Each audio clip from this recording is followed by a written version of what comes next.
Alright, this is a surface area of pyramids and codes problem number 4. The first thing I need to do is break down all the surfaces, so I'm going to start with the easiest one, which is the bottom, which is a basic square, so length times width, 2 times 2 is 4. And then I'm going to deal with my sides of this particular shape. And my sides here are rectangles, which is a 2 by 3 rectangle. So the area of one of those rectangles is 6. Now, I have 4 of these rectangles going all the way around. So I'm going to create 4 of these rectangles to represent the sides of the rectangular prism standing up.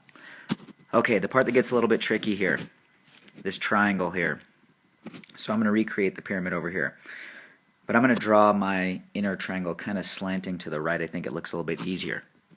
So if I were to look at just one of the faces of this triangle, and I know the area of a triangle is 1/2 base times height, I know the base because it's going to be the same as the bottom down here of the rectangular prism.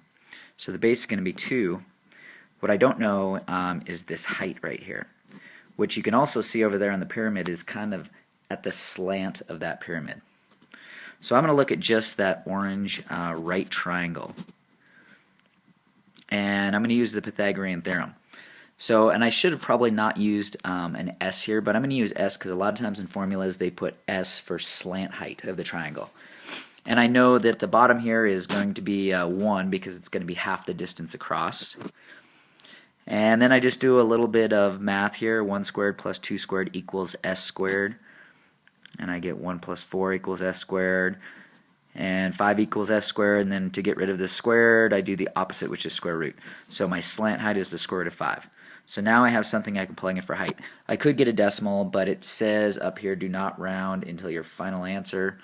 So I'm going to go ahead and leave it as square root of 5. So the area is 1/2 times 2 times the square root of 5.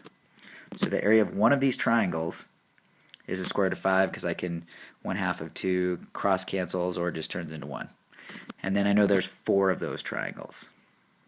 So my final math here is there's 1 square base, there's 4 rectangles with an area of 6, and there's 4 triangles with the area of square root of 5. When I type it in my calculator, I get 36.944 and continues on.